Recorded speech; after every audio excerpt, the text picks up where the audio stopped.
जय जगन्नाथ समस्त को दैनिक टीवी ओडिया गोटे नुआ वीडियो को स्वागत।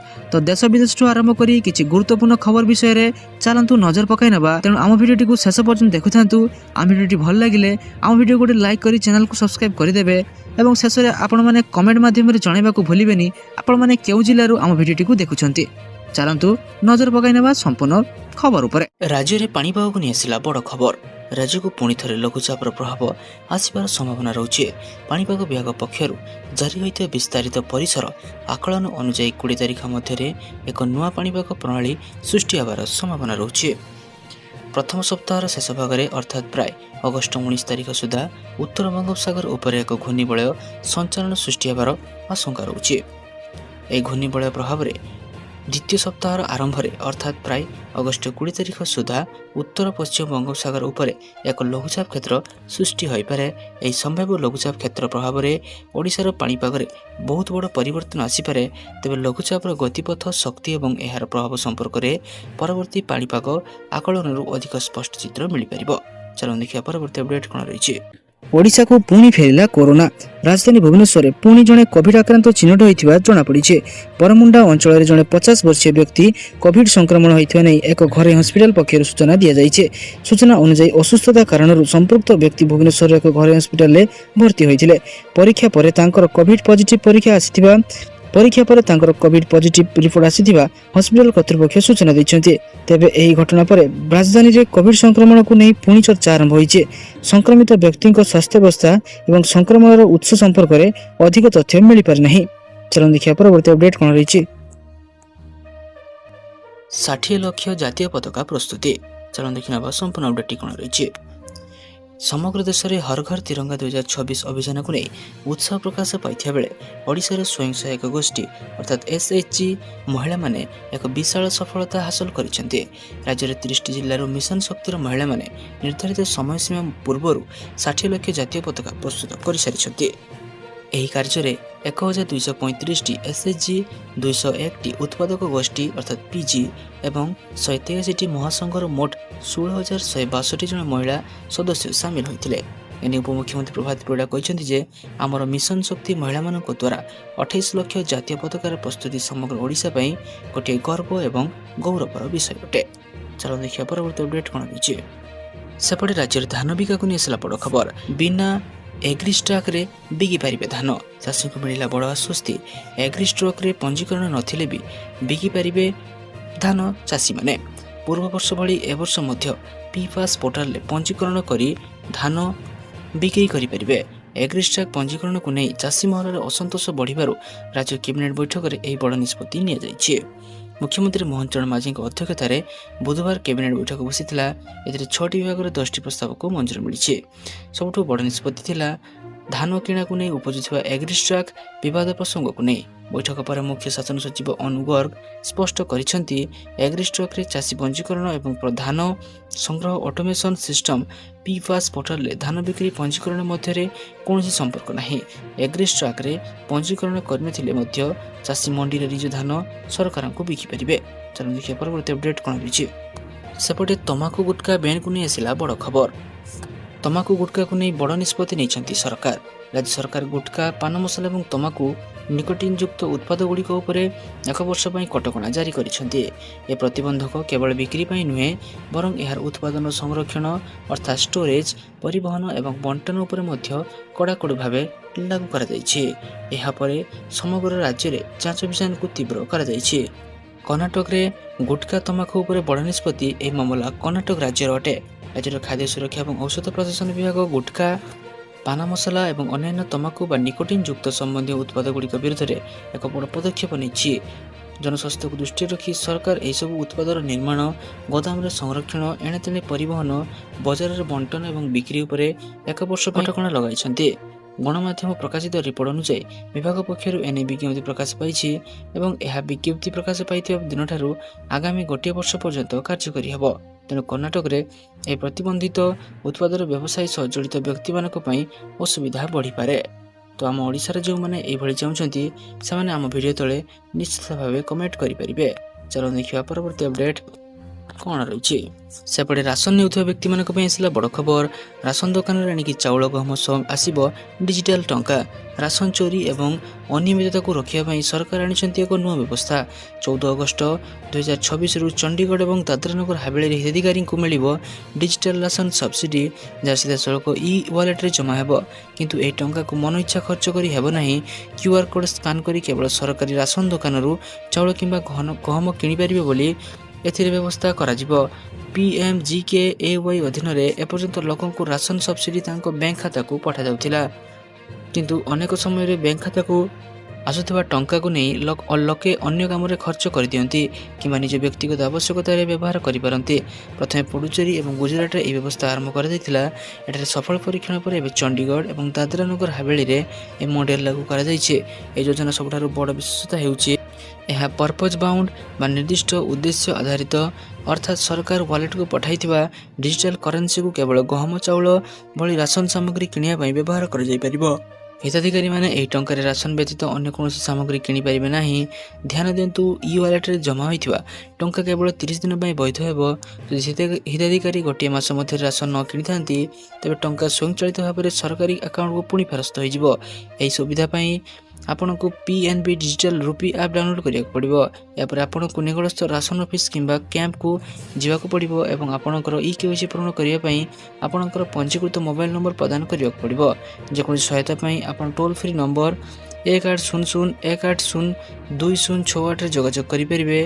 ଏହି ଖବର ଅନ୍ୟମାନଙ୍କୁ ମଧ୍ୟ ଆପଣମାନେ ସେୟାର କରିଦିଅନ୍ତୁ। ଚାଲନ୍ତୁ ଦେଖିବା ପରବର୍ତ୍ତୀ ଅପଡେଟ୍ କ'ଣ ରହିଛି। 2ଟି ଗେଟ୍ ନିଷ୍କାସନ ହେଉଛି ହୀରାକୁଦ ଜଳଭଣ୍ଡାରର ଜଳ।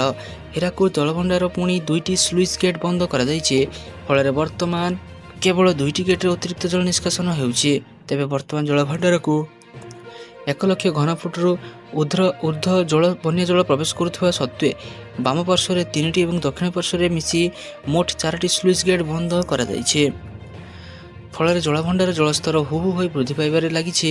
ବର୍ତ୍ତମାନ ପୂର୍ବାହ୍ନ 9:30 ସମୟରେ ପ୍ରାପ୍ତ ସୂଚନା ଜଳଭଣ୍ଡାର ଜଳସ୍ତର 614.62 ଫୁଟକୁ ବୃଦ୍ଧି ହୋଇଛି। ଏହି ସମୟରେ ଜଳଭଣ୍ଡାରକୁ ପ୍ରତି ସେକେଣ୍ଡରେ ହାରାହାରି 1,33,956 ଘନଫୁଟ ବନ୍ୟା ଜଳ ପ୍ରବେଶ କରୁଛି। ଅପରପକ୍ଷରେ ଜଳଭଣ୍ଡାରରୁ ପ୍ରତି ସେକେଣ୍ଡରେ ହାରାହାରି 64,984 ଘନଫୁଟ ନିଷ୍କାସିତ ହେଉଛି। ସେଥିମଧ୍ୟରୁ 2ଟି ସ୍ଲୁଇସ୍ ଗେଟ୍ ଜରିଆରେ 30,484 ଘନଫୁଟ ଏବଂ ବିଭିନ୍ନ କେନାଲ, ପାୱାର ଚ୍ୟାନେଲ ଏବଂ ଶିଳ୍ପଭିତ୍ତିକ ବ୍ୟବହାର ମାଧ୍ୟମରେ 34,500 ଘନଫୁଟ ଜଳ ନିଷ୍କାସିତ ହେଉଛି। ଚାଲନ୍ତୁ ଦେଖିବା ପରବର୍ତ୍ତୀ ଅପଡେଟ୍ କ'ଣ ରହିଛି। ବିମାନ ଥିଲେ ଜବତ ହେବ ଗାଡ଼ି। ବୈଧ ବିମାନ ଥାଇ ରାଜ୍ୟରେ ଚଳାଚଳ କରୁଥିବା ଯାନବାହନ ବିରୋଧରେ କଠୋର ହେବ ପରିବହନ ବିଭାଗ। ଏଣିକି ରାଜ୍ୟର ସମସ୍ତ ଟୋଲ୍ ଗେଟ୍ରେ ଡିଡକ୍ସନ ବ୍ୟବସ୍ଥାରେ ପରିବହନର ବୀମା ସମେତ ଅନ୍ୟାନ୍ୟ କାଗଜପତ୍ର ଯାଞ୍ଚ କରାଯିବ। ବୀମା, ଫିଟନେସ୍ ଏବଂ ପ୍ରଦୂଷଣ ପ୍ରମାଣପତ୍ର ଭଳି ବୈଧ କାଗଜପତ୍ର ନଥିଲେ ତୁରନ୍ତ ଚାଲାଣ କଟାଯିବ। ବାରମ୍ବାର ନିୟମ ଉଲ୍ଲଂଘନ କଲେ ପଞ୍ଜୀକରଣ ପ୍ରମାଣପତ୍ର ରଦ୍ଦ ସହିତ ଗାଡ଼ି ଜବତ କରାଯିବ। ରାଜ୍ୟରେ ବହୁ ସଂଖ୍ୟକ ଯାନର ବୈଧ ବୀମା ନଥିବାରୁ ବାଣିଜ୍ୟ ଏବଂ ପରିବହନ ମନ୍ତ୍ରୀ ବିଭୂତି ଭୂଷଣ ଜେନା ଉଦ୍ବେଗ ପ୍ରକାଶ କରିଛନ୍ତି। ଏଥିସହିତ ନିୟମର କଡ଼ାକଡ଼ି ପାଳନ ପାଇଁ ବିଭାଗୀୟ ଅଧିକାରୀଙ୍କୁ ନିର୍ଦ୍ଦେଶ ଦେଇଛନ୍ତି। ବୀମା ନଥିଲେ ଜବତ ହେବ ଗାଡ଼ି। ବୀମା ବୈଧ ନଥାଇ ଗାଡ଼ି ଚଳାଇଲେ କଠୋର ହେବ ପରିବହନ ବିଭାଗ। ଟୋଲଗେଟ୍ରେ ଡିଡକ୍ସନରେ ହେବ ବଡ଼ କଡ଼ା ଯାଞ୍ଚ।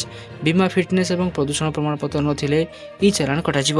ଚାଲନ୍ତୁ ଦେଖିବା ପରବର୍ତ୍ତୀ ଅପଡେଟ୍ କ'ଣ ରହିଛି। 3 ସପ୍ତାହ ମଧ୍ୟରେ ସ୍କୁଲ ସୁରକ୍ଷା ରିପୋର୍ଟ ଦାଖଲ କରିବାକୁ ଆଦେଶ ଦେଲା ହାଇକୋର୍ଟ। ରାଜ୍ୟ ସରକାରଙ୍କୁ ଆସନ୍ତା 3 ସପ୍ତାହ ମଧ୍ୟରେ ଏକ ବିସ୍ତୃତ ରିପୋର୍ଟ ଦାଖଲ କରିବାକୁ ନିର୍ଦ୍ଦେଶ ଦିଆଯାଇଛି। ଏହି ରିପୋର୍ଟରେ ସ୍କୁଲଗୁଡ଼ିକରେ ଛାତ୍ରଛାତ୍ରୀଙ୍କ ସୁରକ୍ଷା ପାଇଁ ଏପର୍ଯ୍ୟନ୍ତ କ'ଣ ପଦକ୍ଷେପ ନିଆଯାଇଛି ତାହା ଉଲ୍ଲେଖ କରିବାକୁ କୋର୍ଟ କହିଛନ୍ତି। ଏ ମାମଲାର ପରବର୍ତ୍ତୀ ଶୁଣାଣି ପାଇଁ ସେପ୍ଟେମ୍ବର 3 ତାରିଖ ଧାର୍ଯ୍ୟ କରାଯାଇଛି। ଆବେଦନକାରୀଙ୍କ ପକ୍ଷରୁ କୋର୍ଟରେ ଦର୍ଶାଯାଇଥିଲା ଯେ ନିକଟ ଅତୀତରେ ମୟୂରଭଞ୍ଜ, କୋରାପୁଟ ଏବଂ ଗଜପତି ଜିଲ୍ଲାର ସରକାରୀ ସ୍କୁଲଗୁଡ଼ିକରେ ପାଚେରୀ ଏବଂ କଂକ୍ରିଟ ଫଳକ ଭୁଷୁଡ଼ି ପଡ଼ି ଏକାଧିକ ଛାତ୍ରଛାତ୍ରୀଙ୍କ ମୃତ୍ୟୁ ଘଟିଛି। ଏଭଳି ଘଟଣା ବାରମ୍ବାର ଘଟୁଥିବାରୁ ସ୍କୁଲଗୁଡ଼ିକରେ ସୁରକ୍ଷା ବ୍ୟବସ୍ଥା ସୁନିଶ୍ଚିତ କରିବା ପାଇଁ ଏକ ମାର୍ଗଦର୍ଶିକା ପ୍ରସ୍ତୁତ କରିବାକୁ ଏକ ଟାସ୍କ ଫୋର୍ସ ଏବଂ ବିଶେଷଜ୍ଞ କମିଟି ଗଠନ କରାଯିବା ଉଚିତ ବୋଲି ଆବେଦନରେ ଉଲ୍ଲେଖ କରାଯାଇଥିଲା। ଆବେଦନକାରୀ ଆହୁରି ମଧ୍ୟ ଦାବି କରିଥିଲେ ଯେ ଏହି ଘଟଣାଗୁଡ଼ିକର ଉଚ୍ଚସ୍ତରୀୟ ତଦନ୍ତ କରାଯାଇ ଦୋଷୀ ଅଧିକାରୀଙ୍କ ବିରୁଦ୍ଧରେ କଠୋର କାର୍ଯ୍ୟାନୁଷ୍ଠାନ ଗ୍ରହଣ କରାଯିବା ସହ କ୍ଷତିଗ୍ରସ୍ତ ଅଭିଭାବକମାନଙ୍କୁ ଉପଯୁକ୍ତ କ୍ଷତିପୂରଣ ପ୍ରଦାନ କରିବାକୁ ରାଜ୍ୟ ସରକାରଙ୍କୁ ନିର୍ଦ୍ଦେଶ ଦିଆଯାଉ। ଚାଲନ୍ତୁ ଦେଖିବା ପରବର୍ତ୍ତୀ ଅପଡେଟ୍ କ'ଣ ରହିଛି।